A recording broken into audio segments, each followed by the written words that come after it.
Salut les champions, j'espère que vous allez bien, c'est mon élément que je suis.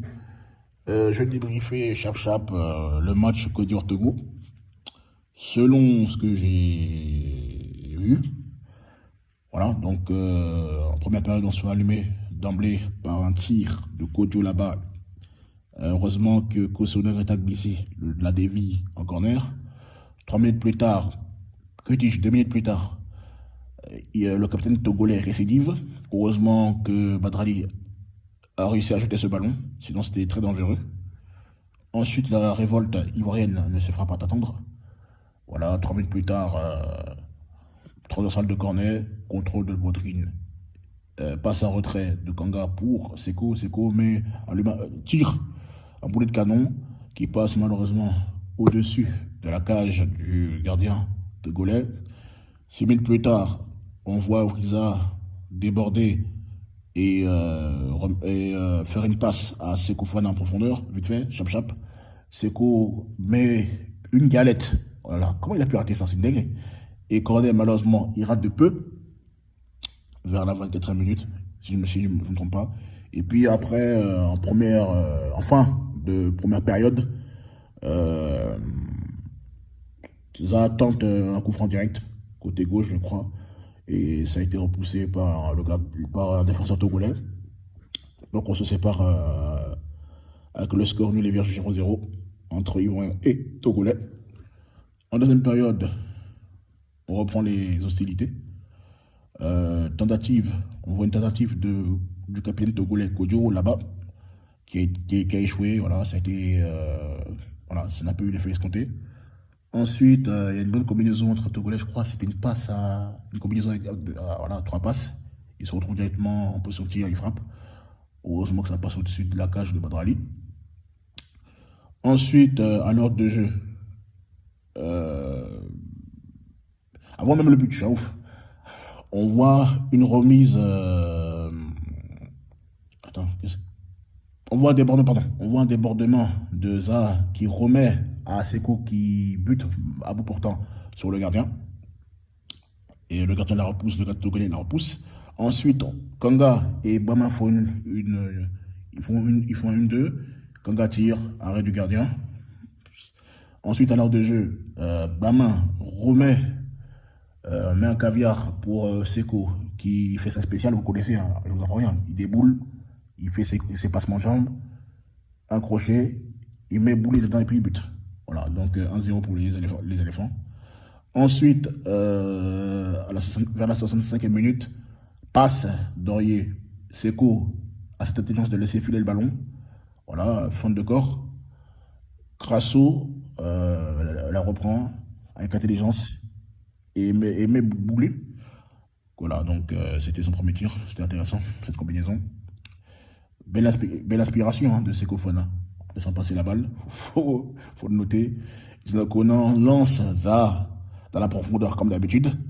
Zaha, on sait que quand il est sur son côté, il est déroutant. Il arrive, il met dans le vent le défenseur, il passe le défenseur comme du n'importe quoi, comme à son habitude. Et puis après, léger contact. Pour moi, faut dire arrêter. Hein. Le penalty, il est généreux. Faut être honnête. Mais bon, je vais pas cracher dessus. Faut être honnête, le penalty, il est généreux. Et puis Kessié transforme ce penalty. Pour moi, je pense qu'il aurait dû le laisser à hasard. En plus, c'est un match amical. Ça aurait soigné ses stats. Ça, j'ai pas aimé. Voilà. Voilà. Et puis, on prend un faux but. Aurier, il laisse un boulevardé à lui. Et l'attaquant togolais fait une remise. Mikassé, je crois, il essaie de corriger cette erreur-là, mais bon, il se loupe complètement, il glisse, il se loupe. La défense est spectatrice et puis il réduit le score. Et on va terminer avec ça, 2-1. Donc voilà quoi. Donc qu'est-ce que j'ai pensé? Bon, première mi-temps plutôt moyenne parce qu'il y a une domination stérile sans vraiment. J'ai trouvé qu'il manquait du tranchant. Il manquait quelque chose au milieu de terrain. Après, c'est vrai quand c'est vers la fin de la première période, selon moi, qu'on s'est réveillé. Mais sinon, j'ai trouvé quand même des Togolais bien organisés dans le jeu.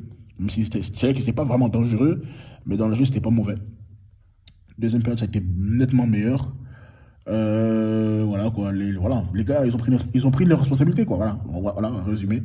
Mais bon, pour moi, c'est du Baumel, parce que le fait de, pardon, euh, enlever les meilleurs éléments pour mettre les gars du FC Sénateur des- ou FC Banqueteur, vous appelez que ça comme vous voulez, c'est catastrophique, quoi.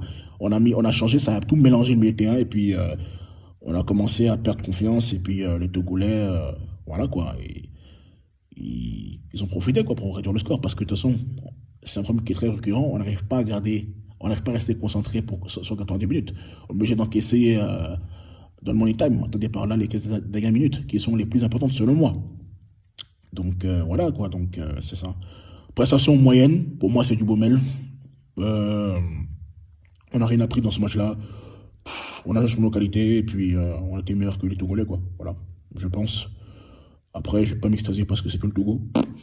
Tout le respect que j'ai pour le Togo, hein, voilà. Mais si on a besoin d'appels généraux pour battre cette équipe, qui est, je crois, ils sont derniers ou avant-derniers de leur groupe aux émetteurs de la CAN.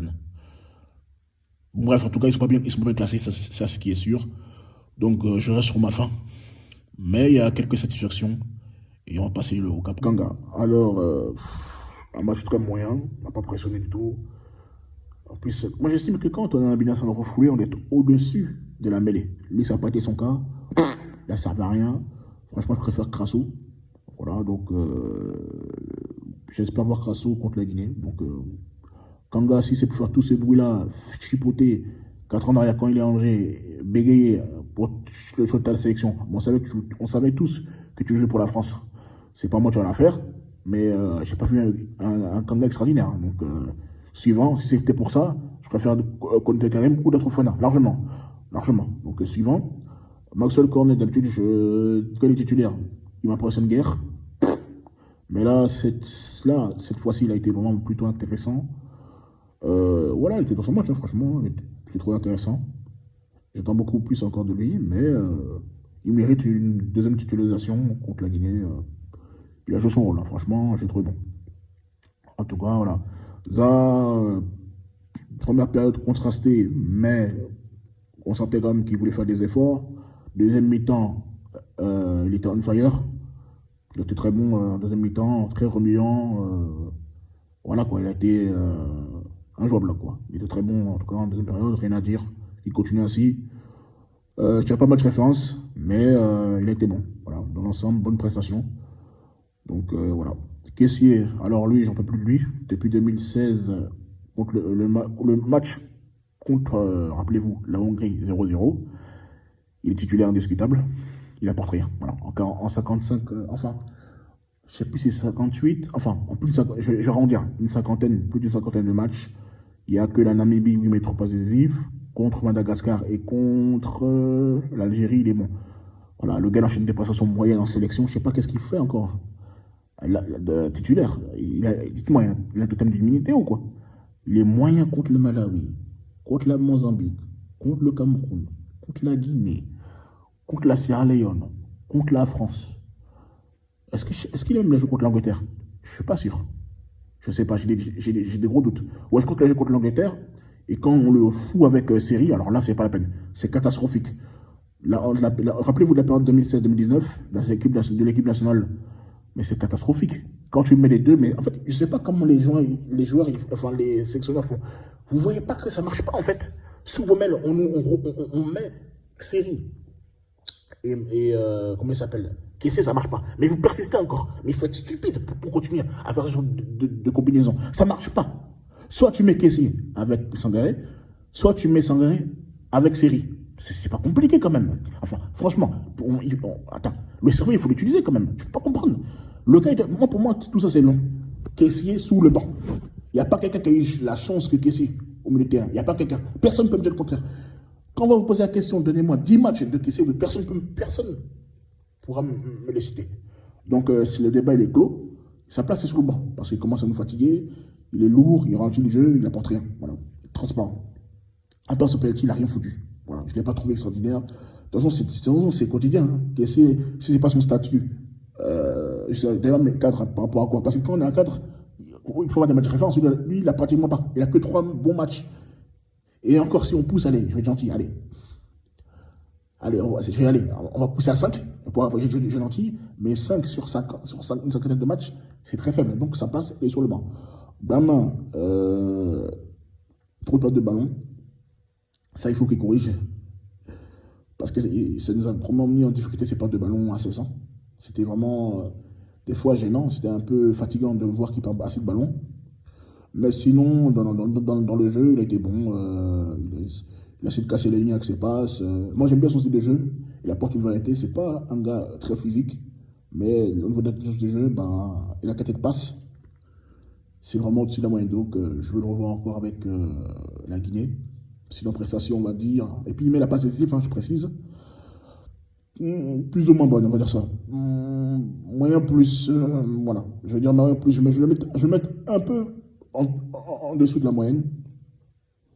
Il n'a pas fait un match de fou, mais il a été quand même intéressant, plus ou moins. Donc, un match moyen plus. Voilà. Pour un début, peut mieux faire. Voilà. Pas mauvais, mais peut mieux faire. Voilà. Seko, masterclass, voilà, il a été partout. Ça a été peut-être le meilleur joueur sur le terrain. Voilà, il est monstrueux. Il était dans tous les bons coups. Masterclass. Voilà un nouveau match référence. On peut l'ajouter à ces matchs contre la Tunisie qu'on bat 2-1 avec l'équipe B, contre la RDC qu'on bat 3-1. C'est vrai qu'il a été très moyen contre l'Éthiopie où on perd 2-1 et le Niger où on gagne 1-0 à Abidjan, rappelez-vous, aux éliminatoires de la CAN, avec un petit généreux marqué par Franck Kessié, toujours lui. Mais là, il a su faire taire les critiques. Voilà, il a été bon, leader de naturel. Je peux le dire, sans m'enflammer, jamais vu un mec aussi fort après Touré, quoi. Voilà. Au niveau du milieu de terrain, voilà. J'ai jamais vu un milieu de terrain aussi dominant, en tout cas avec la Céléfanto, avec le maillot orange, que après l'époque de l'après Yaya Touré. Donc, pour ne pas dire la période post, je crois Cannes. Donc, il est fort, voilà, rien à dire. Voilà, masterclass. Sango, il a été moyen. Voilà. Enfin, j'attends plus, voilà, j'attends plus. Mais bon, c'est toujours mieux que Aurier qui laisse un peu derrière, il est à l'origine du but. Après, série. Pour moi, en fait, série, je ne sanctionne plus. Quand tu quittes Fulham, tu vas à Old City, tu manques d'ambition, en fait. Pour moi, même juste pour ça, je ne vais pas te prendre, en fait. Voilà, franchement, on a Brahmin, bon, Kessié, limite, il peut être en 6. Donc, je ne veux plus le tuer de prendre des Mika Seri, quoi. Voilà. Ça, c'est mon point de vue. Après, voilà.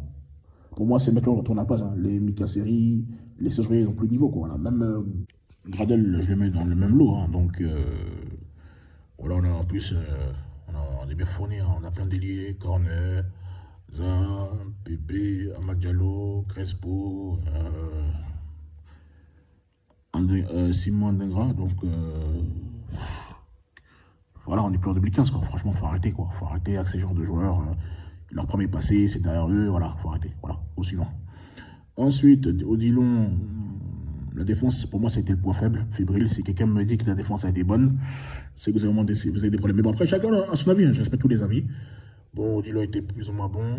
Simon, Deli, je pense que quelqu'un... En fait, si on est sérieux, comment peut-on sélectionner un gars depuis la CAN 2021 il n'a plus jamais joué une minute. Et on ose le titulariser. Mais attends, c'est une bêtise en fait.